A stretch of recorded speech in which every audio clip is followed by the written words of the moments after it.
Welcome back. आज के video हम लोग फिर से कंटिन्यू करने जा रहे हैं जावास्क्रिप्ट रिलेटेड इंटरव्यू क्वेश्चंस। हमारा जो कोर्स है master JavaScript from zero to hero, उसको कंटिन्यू करेंगे।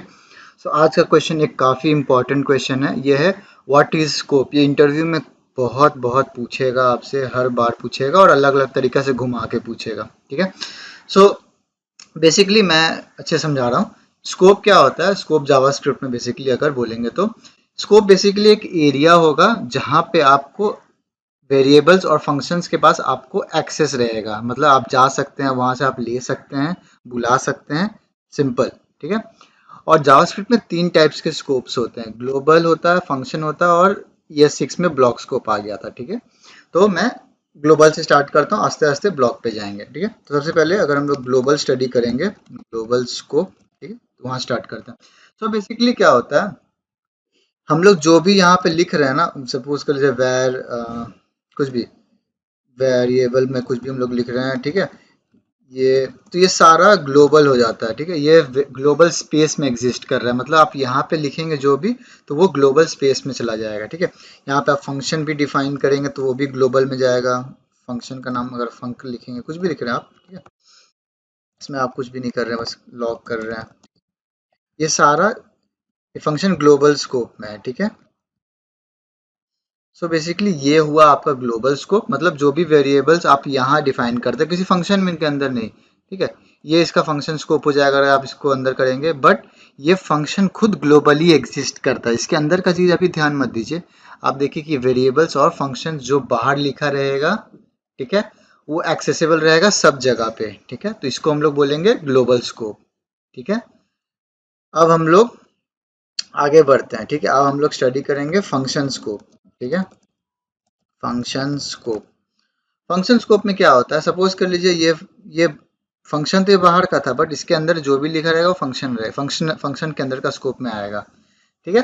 इसका मैं सिंपल एग्जांपल देता हूँ। जैसे सपोज कर लीजिए कुछ मैं फंक्शन बना रहा हूँ, कुछ भी डिस्प्ले। ठीक है। इस फंक्शन के अंदर कुछ भी हम कर रहे हैं, सपोज कर लीजिए हम वेरिएबल्स बना रहे हैं, वेर एक्स इक्वल्स टू 10। ठीक है। कुछ भी कर रहे हैं, या इसके अंदर हम लोग कुछ भी और कोड भी लिख सकते हैं, या कुछ काम हो रहा है वो भी कर सकते हैं। चाहे आप इसके अंदर एक और फंक्शन क्रिएट करेंगे। ठीक है। सपोज कर लीजिए फंक्शन कुछ भी लिखते हैं, हेलो। ठीक है। ये कुछ नहीं कर रहा है, बस ये भी प्रिंट कर रहा है। ठीक है। मतलब अब मैं आपको समझा रहा हूँ हो क्या रहा है। बेसिकली यहाँ पे क्या हो रहा है, यहाँ पे जो वेरिएबल x है और ये जो फंक्शन हेलो है, ये दोनों फंक्शन स्कोप के अंदर है। ठीक है।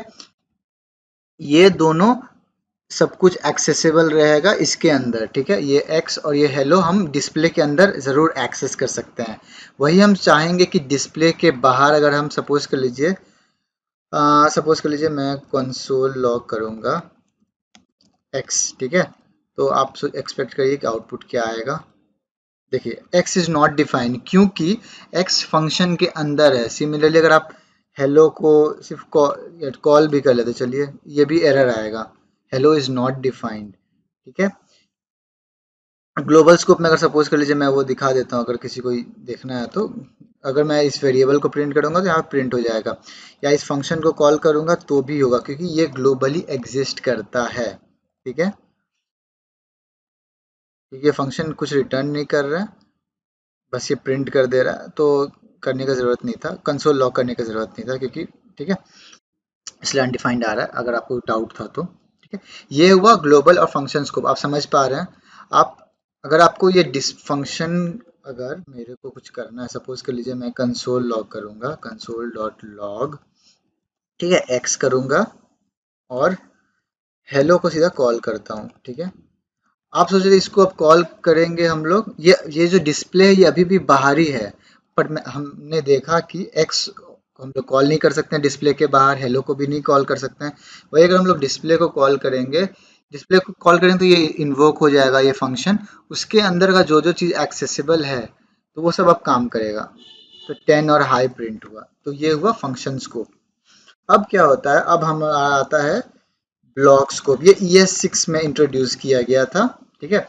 सो इसका फंक्शन क्या है, जो भी आप वेरिएबल्स लेट या कॉन्स्ट से डिफाइन कर रहे हैं, लेट या कॉन्स्ट, ठीक है, वो सबसे डिफाइन कर रहे हैं। और विद इन अ ब्लॉक, ये जो हम लोग पैरेंथेसिस से जो ब्लॉक बनाते हैं ये उसी के अंदर एक्सेसिबल होगा। आपको याद रखना होगा सिर्फ लेट और कॉन्स्ट से ही आप उसको एक्सेस मतलब ब्लॉक्स को कहलाएगा, ठीक है। वैर करेंगे तो नहीं होगा। भाई इसका एग्जांपल दिखा देता हूँ। सपोज कर लीजिए सिंपल सा एग्जांपल, सपोज कर लीजिए ये फंक्शन मैं कॉपी करता हूँ, ठीक है। इस फंक्शन का नाम चेंज कर देता हूँ बाय, कुछ भी नाम रखते हैं, ठीक है। इसके अंदर अगर सपोज कर लीजिए आपने वेरिएबल्स डिफाइन किया, सपोज कर लीजिए, हाँ ठीक है, चलिए इफ ट्रू, ठीक है, कोई ट्रू कंडीशन है हमारा बाय डिफॉल्ट का घुस जाएगा इसके अंदर। इसके अंदर अगर हम लोग सपोज करें लेट एक्स इक्वल्स टू 10 कर रहे हैं, कंसोल लॉग करेंगे, console log x comma identify करने के लिए लाइन 29, ठीक है। वही अगर हम लोग सेम चीज़ को प्रिंट करेंगे बाहर, ये देखते हैं इसमें क्या आउटपुट आता है, ठीक है। इसमें एक सही हटा देते हैं। तो इस मैं क्या समझाना चाह रहा हूँ कि ये जो x हम लोग जो डिफाइन किए हैं इस इफ का ब्लॉक का स्कोप में, ये सिर्फ इसी के अंदर ही एक्सेसिबल रहेगा। वही अगर आप इसको बाहर प्रिंट करने जाएंगे तो ये काम नहीं करेगा। मैं दिखा देता हूँ। तो सबसे पहले मैं दो तीन चीज़ दिखा देता हूँ कि x को हम लोग कैसे भी कॉल नहीं कर सकते। x को हम लोग प्रिंट करने जाएंगे तो काम नहीं करेगा, आपको रेफरेंस एरर आ जाएगा, ठीक है। तो ये हो एक सैनिटी टेस्ट के लिए था। अब बाय हम सीधा कॉल कर रहे हैं, तो आप पहले एक्सपेक्ट करिएगा आउटपुट क्या आएगा। यहाँ पे 10 प्रिंट होगा और लाइन 29 लिखा रहेगा, ठीक है। और यहाँ पे आप गेस करिए क्या होगा, ठीक है।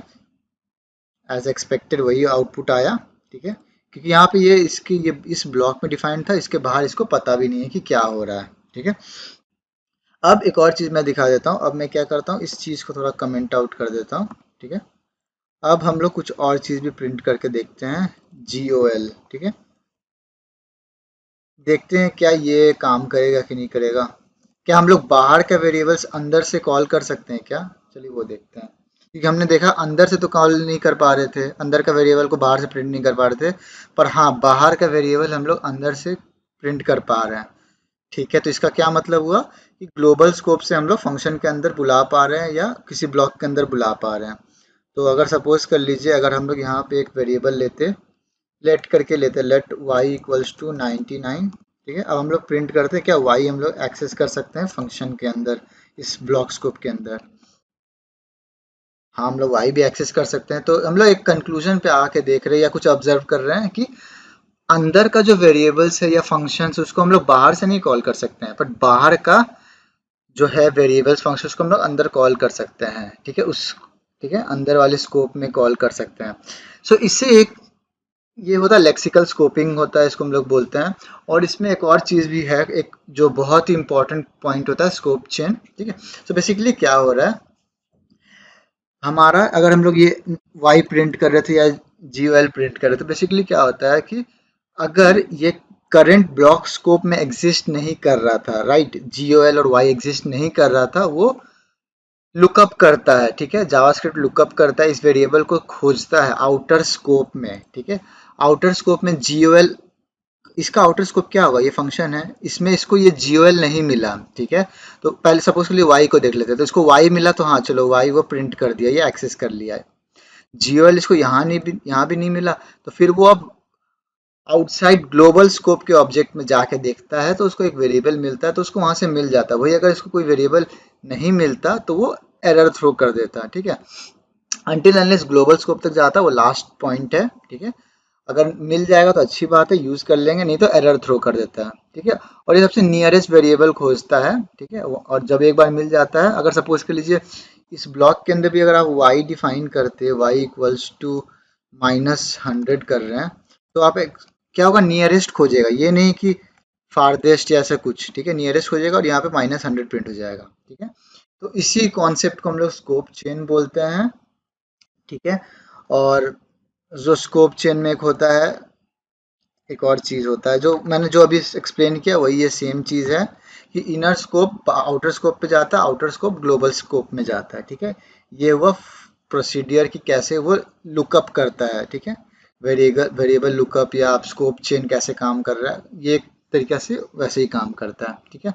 सो ये काफ़ी इंपॉर्टेंट टॉपिक है, इंटरव्यू में बहुत पूछेगा आपसे, ठीक है। ट्रिकी क्वेश्चंस हो जाते हैं, कॉन्सेप्ट तो पूछेगा ही पूछेगा, कुछ आपका कंसोल लॉग्स या ऐसे करके वेरिएबल से प्रेडिक्ट द आउटपुट ये सब बोलते रहेगा, ठीक है। तो आप इस कॉन्सेप्ट को अच्छे से समझिए, प्रैक्टिस करिए, ठीक है। खुद को ही टेस्ट आउट करिए। अगर उसके बाद कोई कमेंट है या डाउट है, वो कुछ भी पूछना है तो आप ज़रूर कमेंट करिए। और वीडियो पसंद आ रहा है तो प्लीज़ लाइक शेयर और सब्सक्राइब ज़रूर करिए। And thank you for watching it.